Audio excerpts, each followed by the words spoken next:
Hey there, we are the Study Buddies. In today's Mathematics Edition video, we'll be covering the chapter Complex Numbers. So before I move on to explaining complex numbers, let me explain a little about imaginary units. So there are some equations where we cannot get an exact answer, or this scenario is called a no real solution case. So like for example, let's see x squared plus 1 equals to 0. If we bring the 1 to this side, it becomes x squared equals to -1, and we bring the square here, it becomes square root of -1, or we call it as undefined. So to just prove this to you, I'll show in my calculator again. Square root -1 is equals to math error. So math error means that this number does not exist, or there's no real solution. Or to explain in a much quadratic way, this graph does not touch the x-axis, leading to no answers for this kind of a scenario. So how do we denote something like this? We use the imaginary unit called I. So I is basically called an imaginary unit, and I is equals to square root of -1, which means I square is equals to -1. So let's resume. If you observe, I've written here a few sequence of I equals to square root -1, and I've increased the power to 2, 3, 4, 5 and 6. So if you observe, it actually forms a pattern of I moves to -1. I mean, this means increase of power lah. -1. So from -1 it moves to -I, and then it moves to 1, and it actually would come back here once it reaches to power of 5. So power 1, 2, 3, 4, 5, 6, 7, 8, 9, 10, 11, 12. So it continues with this pattern. So I've written I and I square here because I've explained it just now. So I'll just prove to you I3, which means I times I times I. So I can reduce this to I square times I.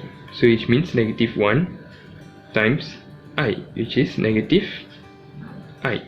Okay, let's say if I'm taking I to the power of 4, so it means I times with I times with I, so for 4 times, and I can reduce this to I square times I square. So I square is equals to -1. So -1 times with -1, you're going to get +1.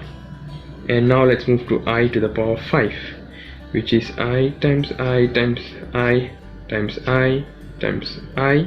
So you can reduce this to I square times with I square times with I. So now you know that I square times I square is actually 1, so you can just ignore this, and I returns, as I said, power of 1, 2, 3, 4, and it returns back to 1 again, I again. So therefore, if you really suffer to do this kind of long things, you can just make it a shortcut by just remembering this number pattern. So now let's resume with 2 examples. So first one, surd of -25. So if you follow the surds rule, you have to be aware that you can just separate this both into different surds. So which means you can separate surd 25 and surd -1. So square root of 25, you have to be very aware by now that it is going to give you a number 5, whereas a surd of -1 is I. So therefore surd of -25 is going to give an answer of 5i. So let's say we are looking at this second scenario where we split it to square root of 3 times square root of -1. So it is unable to solve square root of 3 because it is an irrational number. So since the case is that it is an irrational number, we would not be able to write it even in decimals. So what we should do, we just leave it in its irrational number format because it is not an important issue here. But then square root of -1 is I. So whenever you get an irrational number, just retain it, and you have no need to change it to decimals or any other forms.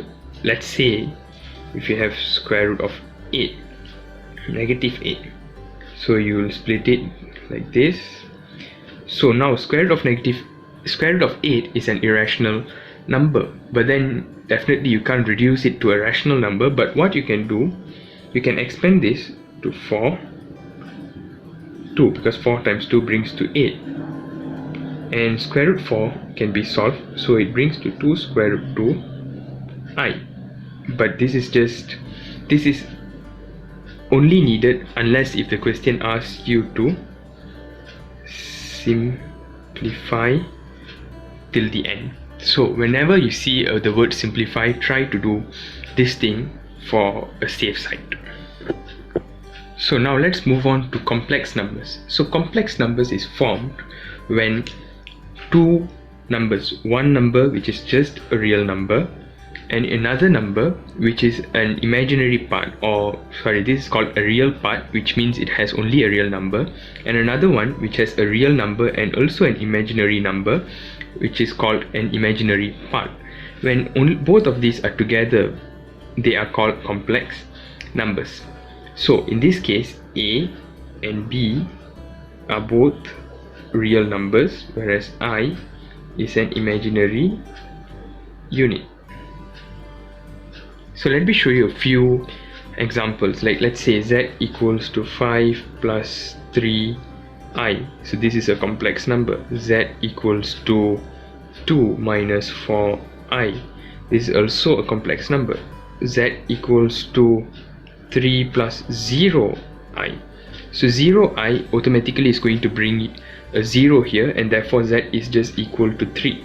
So in this case, you can observe that there is only a real number there. So this is called a pure real complex number. This is called a pure real complex number. And let's say I'm moving to another example where z equals to 0 plus 3i, which brings an answer of 3i. So in this case, since there's only a imaginary unit, an imaginary part present, therefore this is called a pure imaginary complex number. Okay, so if you watched my previous videos on real numbers, you'll be aware that there are two types of real numbers called rational and irrational numbers, and under rational numbers you can find whole numbers, natural numbers, and also integers. But actually real numbers is not the topmost type of number. Actually above real numbers there's another important group of numbers known as the complex numbers. And under complex numbers there are two types of numbers. One, obviously it's real numbers, and the other one is called imaginary numbers, which is the one we just learned in the beginning of this video. So this is just for your general knowledge. This might not be tested in your exams, but just to have a clear idea of the numbers, so just take note of this also. So now we are going to look at another part called the equality of complex numbers.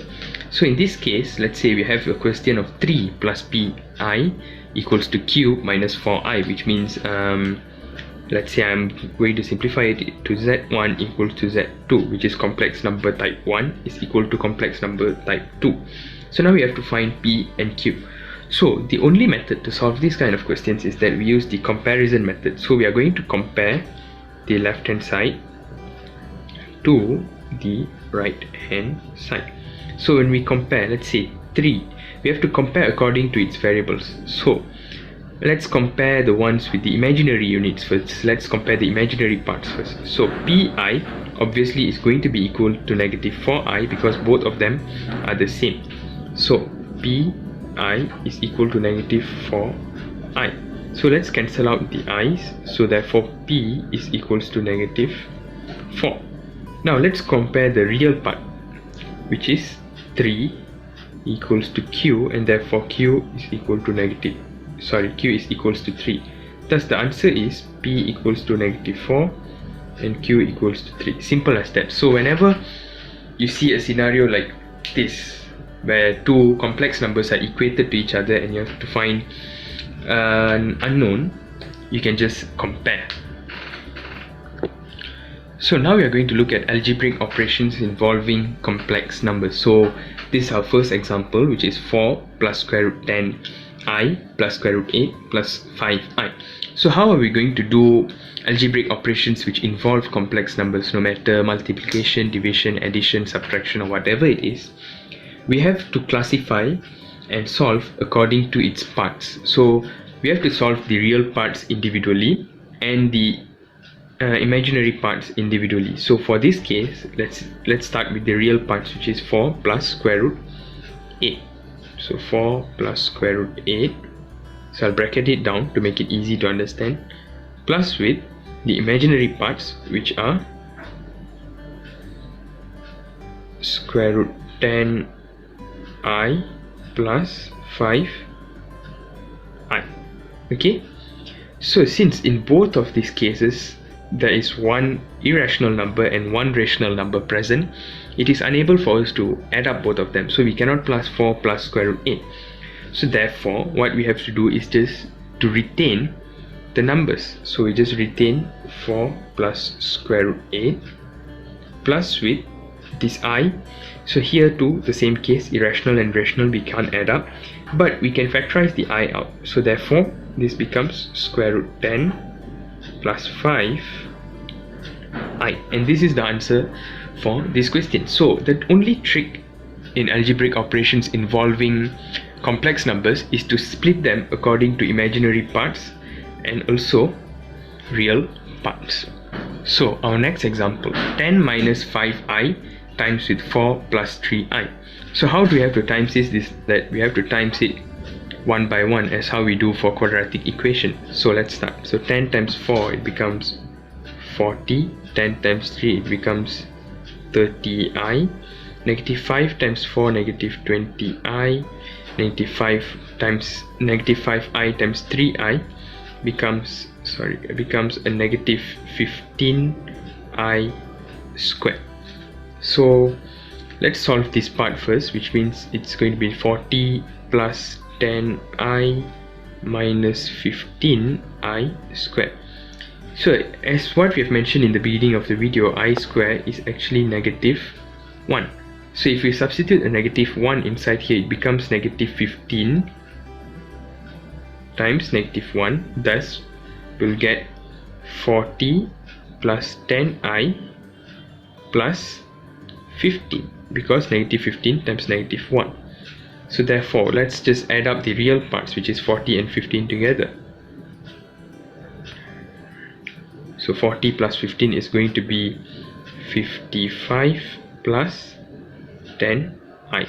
So this is the answer for this question. So if you are aware, the same method is used. First we multiply the whole equation, making something like quadratic. Then we solve this part where we substituted it with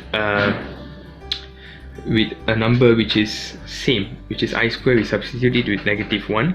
Then after that we solved according to its parts. So we cannot combine and solve these both parts together, because one is imaginary, which has a surd negative 1, and the other is a real part. So in this question, 5 minus 4i over 6 plus 2i equals to p plus qi. So now we have to find p and q. So can we do comparison for this? No, because it is a quotient over here. So what we have to do is that we have to make both into a similar format, which means that this side and this side must have exactly same style of complex numbers. So what we do, we bring the denominator and multiply with p plus qi. So it's become 5 minus 4i equals to p plus qi 6 plus 2i. So once we multiply this, we are going to get an answer of 6p plus 2pi plus 6qi plus 2qi squared. Okay, so let me write this down. So once we see this, we can understand that we can change this I square into negative 1. So it becomes 6p minus 2q plus 2pi plus 6qi. So now we can classify them according to their parts, which is real parts and imaginary parts. So this is the real part and this is the imaginary 2p. P plus 6q I equals to 5 minus 4i. So therefore now we have a proper comparison, which is the real part 5 can be compared to 6p minus 2q, and the imaginary part negative 4i can be compared to 2p plus 6q I. So let's begin to compare. But in this case we have to use simultaneous. Why? Is because we have two terms which are unknowns. So for your convenience, I've written down both sides. I mean this is the real part and this is the imaginary part. So let's say the real part is equation 1. So let's form an equation here which starts from q in terms of p. Okay, so negative 2q, we bring it to this side, is going to be 2q equals to 6p minus 5. Therefore q is going to be 1 over 2 6p minus 5. Okay, or if you simplify this, it's going to be 3p minus with 5 over 2. On the other hand, 2p plus 6q equals to negative 4. So we retain 6q on the left hand side equals to negative 4 minus 2p. Q is equals to negative 4 minus 2p over 6. So let's simplify this. It becomes negative 2 plus p over 6, which means it becomes negative 2 plus p over 3. Okay, so now we have two equations which has q. So therefore we have to just equate both of them to find the value of p. So 1 equals to 2. So let's resume. Let's say, so now after we've equated equation 1 to equation 2, we get something like this. So how do we solve it? We bring the denominator 3 up here. So it means 3p minus 5 over 2 is equals to negative 2 minus p. So we times it in, it will get 9p minus 15 over 2 equals to negative 2 minus p. We bring the p to one side, which means you'll get 10p over here. And we bring this negative 15 over 2 here, which means you'll get negative 2 plus with 15 over 2. We'll be getting 11 over 2, where p is equals to 11 over 20, because we bring this 10 down here, it will become 2 times 10, 11 over 20. So since we have the value of p, now we can find the value of q by just substituting in either one of these equations. So I'll choose q equals to 3p minus 5 over 2. So if we insert in 3p minus, if we insert in this equation, we are going to get 3 times 11, 33 over 20 minus 5 over 2, and therefore the answer would be negative 17 over 20. So the answer for p is 11 over 20, and answer for q is equals to negative 17 over 20. So I know this is a very long question, but yes, this is the method to solve this question. So now let's move on to our next part of conjugate of complex numbers. So conjugate of complex numbers is exactly the same as conjugate of surds. If you want to know more on conjugate of surds, you can watch my previous video on surds. So the concept is exactly the same. So whenever you see an imaginary part and you want to conjugate it, you just have to change the order before the imaginary part, only the one before the imaginary part. So for this case, it becomes z dash. So z dash is actually the symbol for conjugate. It becomes 3 minus 2i. So it's exactly the same as what we do for surds. So I'll explain the reason why is it important to conjugate complex numbers. So this is the reason why conjugate is important, because we cannot solve a question with an imaginary part as its denominator. So we need conjugate to change the denominator into real numbers, or sorry, rational numbers. So what we do is that we have to times it with the conjugate of the denominator, which is -5 minus 8i over -5 minus 8i. Exactly the same as what we did for conjugate of surds and the quotient of surds.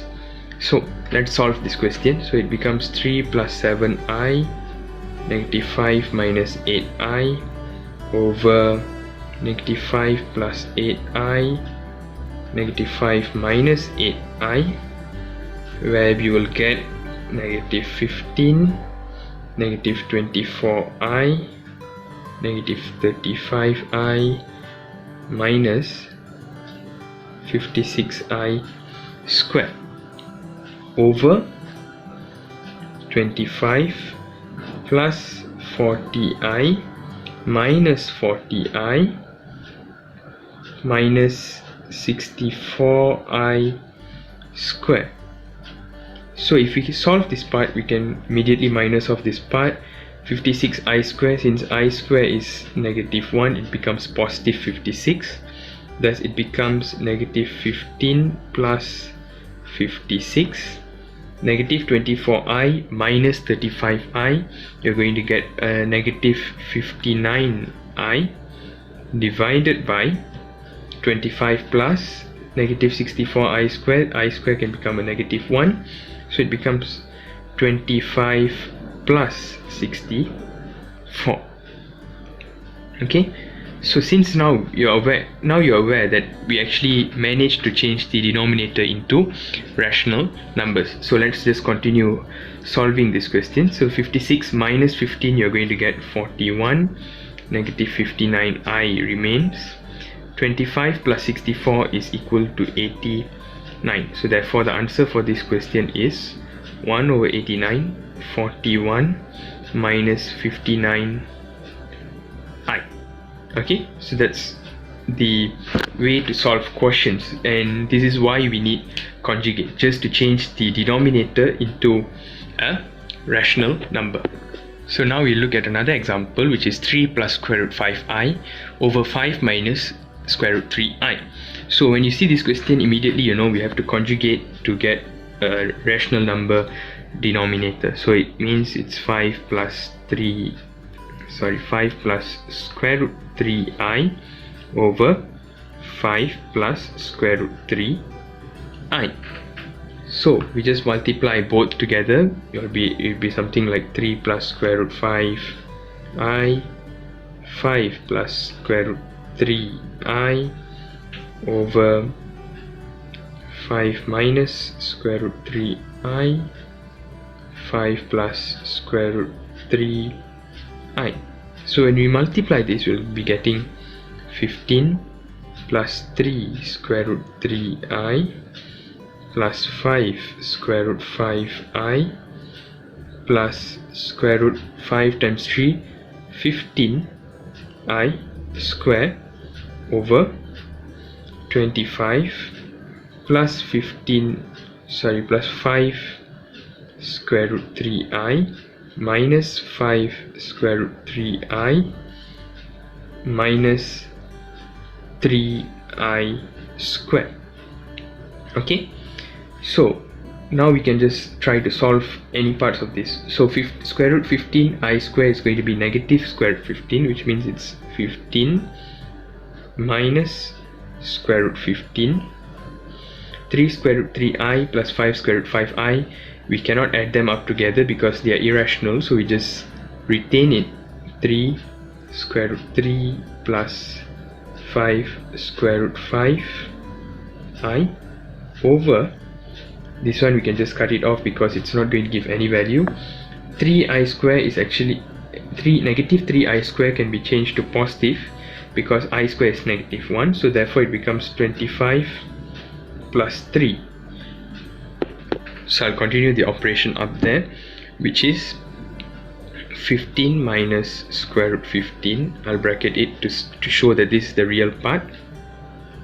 15 plus 3 square root 3 plus 5 square root 5i over 28. So therefore the answer is 1 over 28.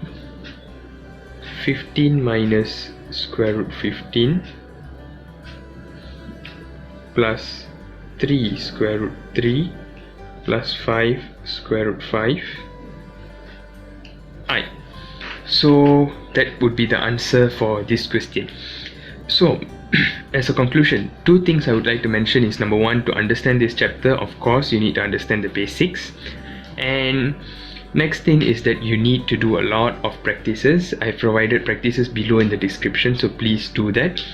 And so that's all for this video, guys. If you like this video, do like this video, comment if you have any doubts, share this video to your friends, and don't forget to subscribe and click the bell icon. That's all for today. Thank you, take care, goodbye.